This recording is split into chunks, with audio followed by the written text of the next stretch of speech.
Welcome to the Nagrik podcast with Hari. उसी का एक डाउनस्ट्रीम इफेक्ट जो होता है वो एक होता है कंडीशनल लव और अफेक्शन का, राइट?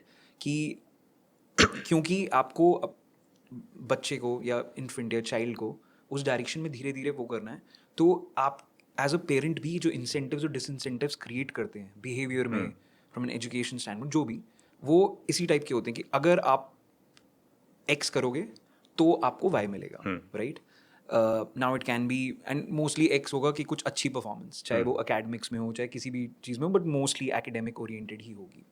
टॉक अबाउट दैट कि how does that subconsciously affect a child, कि जब उसे पता है कि जब कुछ होगा तभी कुछ चीज़ मिलेगी, और वो कुछ चीज़ can be right a lot of things, and maybe आप उसको अच्छे से डिफाइन कर सकते हैं कि वो किस जो रिवॉर्ड मिल रहा है वो किस सेंस में मिल रहा है. बट टॉक अबाउट दैट कि चाइल्ड एंड पेरेंट का कंडीशनल लव और केयर वाला जो रिलेशनशिप है, how important is that, and do you think it's broken at the moment in India? Actually again mental health को देखने के मल्टीपल मॉडल्स होते हैं. One of the very common understanding is that mental health issues का जो seed है वो childhood में ही पड़ जाता है. Right. वो मैनिफेस्ट होने में शायद कुछ साल लग जाते हैं, और यूजुअली 18 ईयर्स के एज के आसपास मेंटल हेल्थ इलनेस या इश्यूज का ऑनसेट होता है.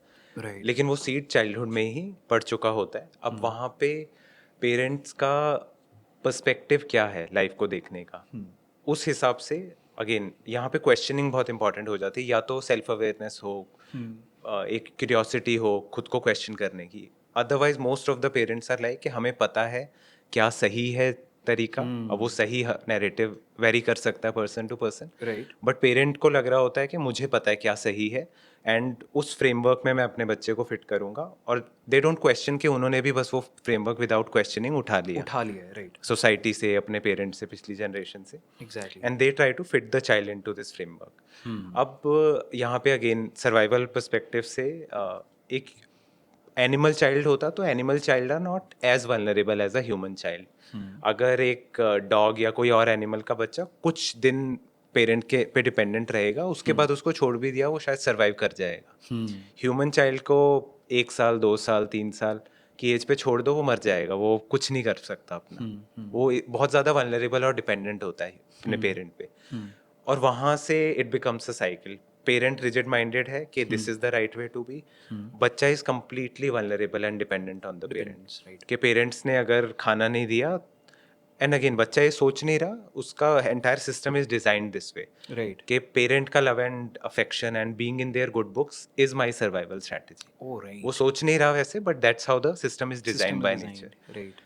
अब अगर लेट्स से मदर खाना कुक कर रही है, और बच्चे ने कुछ बोला कि बच्चा कुछ खेल रहा है और उसने कुछ बनाया मिट्टी का, तो वो अपनी मदर की तरफ मुड़ के दिखाएगा, देखो मैंने ये बनाया.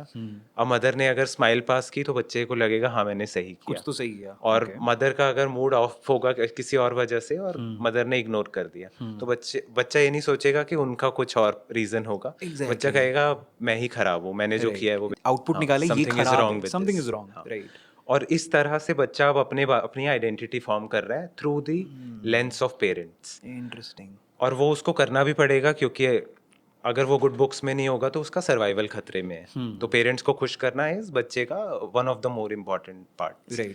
और वो बच्चा सबकॉन्शियसली कर उसके हाँ. बायोलॉजी एवोल्यूशन हिसाब से वो स्टार्टिंग में ऐसे में ही ही भी है कि उसको पेरेंट्स को खुश रखना है. अब पेरेंट्स का जो भी पर्सपेक्टिव होगा वो बच्चे को उसमें फिट इन होना है. अब पेरेंट्स या तो पेरेंट्स बहुत ओपन माइंडेड हो, दे आर क्यूरियस कि हमें अच्छी पेरेंटिंग सीखनी है, which is very rare at least so far, या पिछली जनरेशन तक तो बहुत रेयर था. राइट. पेरेंट्स ने अपना एक मोल्ड बना रखा है कि बच्चे को इसमें फिट करना है, और अब बच्चा उस पर डिपेंडेंट है कि पेरेंट्स को खुश करना है, तो उसको उस मोल्ड में घुसना पड़ेगा. नेचुरल इंस्टिंक्ट क्या है बच्चे को, वो दबाना पड़ेगा बिल्कुल. कि पेरेंट्स के मोल्ड में फिट करना है. अब पेरेंट्स के मोल्ड भी अलग अलग तरह के हो सकते हैं. कोई पेरेंट हो सकता है बहुत एकेडमिक ओरिएंटेड हो, या टियर 2 टियर 3 में हो सकता है लेट्स से एक गर्ल चाइल्ड को कि तुम्हें तो यही बनना है, तुम्हें तो you have to be like this. Right. तो फिर वो गर्ल चाइल्ड या बॉय चाइल्ड जो भी पेरेंट का मोल्ड होगा उसमें फिट करने के लिए खुद को अपने अलग अलग पार्ट्स को सप्रेस करेंगे जो उससे अलाइन नहीं करेंगे, और जो पार्ट्स में शाबाशी मिलेगी Right. कि हाँ ये ठीक कर रहे हो, वो पार्ट पर्सनैलिटी के फोरफ्रंट पे आ जाएंगे, बाकी सबको दबा दिया जाएगा वेरी सबकॉन्शियसली. बच्चा ये सोच के नहीं कर रहा. और यहाँ से फिर वो डिवाइड क्रिएट हो जाएगा कि लेट्स से बच्चा बच्चे का अगेन करियर पर्सपेक्टिव से बोलो, वैसे तो और बहुत सारे डोमेन्स हैं, बच्चा आर्ट करना चाहता है या स्पोर्ट्स में अच्छा है, लेकिन पेरेंट को पता है stability, security, money is important, right तो they have pushed in the child to engineering और कि मेडिकल में चले जाओ, राइट तो बच्चे को अपना वो क्रिएटिव आउटलेट को साइड में दबाना पड़ेगा, बिल्कुल और फिर वो बाद में आके नेचुरल फ्लो नहीं रहेगा। पेरेंटिंग का एक और मेटाफोरिकल वे में बोला जाता है कि बेस्ट पेरेंटिंग इज जहाँ पे you are like a gardener, आप ये डिसाइड नहीं करते कि ये बीज बड़ा होके क्या बनेगा, क्या बनेगा? आप बस नर्चरेंस प्रोवाइड करते हो, उसने जो बनना होता है वो मैनिफेस्ट हो जाता है अपने आप। आइडियली ऐसा होना चाहिए ह्यूमन पेरेंटिंग भी, बट ये मोल्ड और वो डिपेंडेंस की वजह से उसको फिट किया जाता है। इवन इफ लेट्स से वो एप्पल का सीड है, अगर पेरेंट ने सोच लिया नहीं मुझे तो मैंगो चाहिए, तो वो उसको जबरदस्ती खींच खींच के मैंगो ट्री बनाने की कोशिश करेंगे। अब वो किस पॉइंट पे आके डिसफंक्शनल हो जाएगा, that can vary from person to person. अपनी जो इनेट पर्सनालिटी स्टाइल है उसके कुछ एलिमेंट्स को बिल्कुल ही सप्रेस कर देंगे, और जिन भी चीज़ों पे उन्हें पॉजिटिव फीडबैक मिल रहा है लेट्स से पेरेंट्स से, और वो पॉजिटिव फीडबैक पेरेंट्स को मिल रहा है सोसाइटी के मोल्डिंग और उनके फ्रेमवर्क जो उन्होंने लिया है उसके हिसाब से, तो पूरे तो उनकी कंडीशनिंग बहुत हद तक उनके पेरेंट्स के फ्रेमवर्क पे डिपेंडेंट है, राइट? तो अगर let's say in a way good way to understand this would be कि अगर लेट्स से पेरेंट का एजुकेशन लेवल कम है, राइट, या वर्ल्ड व्यू और अंडरस्टैंडिंग ऑफ द वर्ल्ड अगर लिमिटेड है, तो वही चीज़ उस जनरेशन नेक्स्ट जनरेशन में भी पास ऑन बहुत इजीली हो जाएगी, राइट? एंड जो आपने मेटाफर बोला, राइट, गार्डनिंग नर्चरिंग वाला, for a parent also, right, it's very difficult to accept कि उनका रोल सिर्फ नर्चरिंग का ही क्यों होना चाहिए, राइट?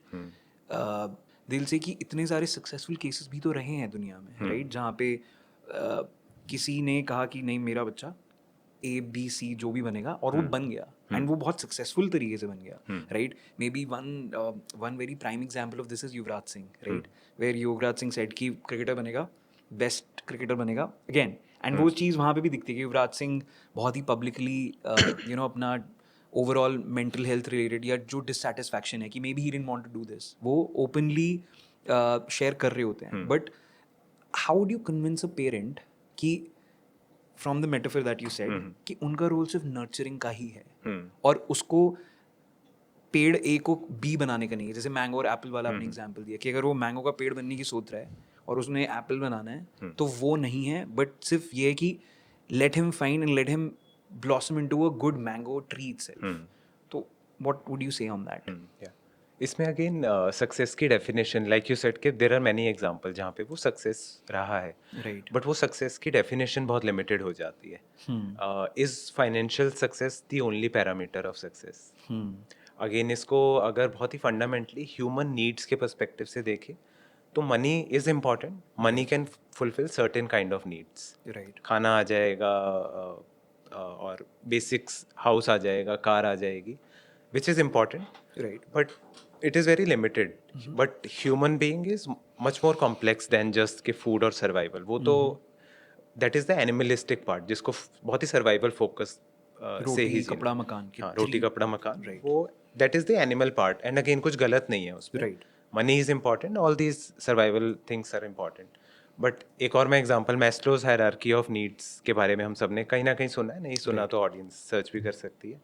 तो उसमें बेसिक नीड्स होती है फिजियोलॉजिकल नीड्स, फिर सेकेंड लेवल नीड्स आती है सेफ्टी नीड्स, Right. कि मेरे पास पैसा है, सेविंग्स है, घर है, आई एम फीलिंग सेफ। फिर आती है रिलेशनल नीड्स। अब मोस्टली लोग फिर इन दो पे ही अटक जाते हैं कि सक्सेस मीन्स पैसा आ गया, सेफ्टी आ गई। राइट। उसके बाद रिलेशनल नीड्स आती है कि पेरेंट चाइल्ड का रिलेशन कैसा है, बच्चे के फ्रेंडशिप्स कैसी है, आसपास सिबलिंग्स के रिलेशन कैसा है, या फ्यूचर में रिलेशनशिप, रोमांटिक रिलेशनशिप, मैरिज कैसी होगी, वो रिलेशनल नीड्स पे नहीं आ पाता। उसके बाद आती है सेल्फ एस्टीम नीड्स, जहाँ पे एक सेंस हो that I am doing something which I am meant to do, that this is who I am. And फिर लास्ट इसमें आता है self actualisation, which means that जो कुछ भी इस सीड में था, इस बच्चे में था, वो सब फुल पोटेंशियल से एक्सप्रेस हो रहा है। उसके ब्रेन कैपेसिटी, लेट्स से अंदर से आर्टिस्टिक इंस्टिंक्ट से, तो आर्टिस्टिक इंस्टिंक्ट्स को जगह मिल रही है। अंदर गुस्सा भरा हुआ था तो वो लेट्स से बॉक्सिंग कर पा रहा है, just I am taking examples, तो वो उस गुस्से को चैनलाइज कर पा रहा है। या फिर अंदर कुछ पोएम्स लिखनी है इस बच्चे को, इसके अंदर से वो आ रहा है, तो वो आउटलेट कहीं मिल पा रहा है। तो ये सब भी सक्सेस के फैक्टर्स होने चाहिए। राइट। या फिर पर्सन बहुत रिलेशनल है लेकिन उसको भेज दिया कि जाओ यूएस में जाके टेक जॉब करो, रिलेशनशिप से बिल्कुल उसको तोड़ के वहाँ भेज दिया। Right. अब वो वहाँ जाके isolated, and again I have many NRI clients and this is a very common story. Right अब वो अंदर क्या क्या है वो सब नीड्स को, और अगर हम अटेंड कर पाए that is a holistic success Right. Rather than just कि वो मनी और फेम पे ही लिमिट कर रहे हैं। राइट काफ़ी टाइम्स ये जो मोल्ड की तरफ हम जा रहे हैं उससे आप अगर इन डायमेंशंस में ह्यूमन के ओवरऑल सक्सेस को अगर हम नापें तो मे बी 1 2 3 4 कैटेगरीज में मिल पा रहे हैं, बट बहुत सारे ऐसे डोमेन्स हैं जहाँ पे फुल लेवल का एक्चुअलाइजेशन या पोटेंशियल पे रीच ही नहीं कर रहा है।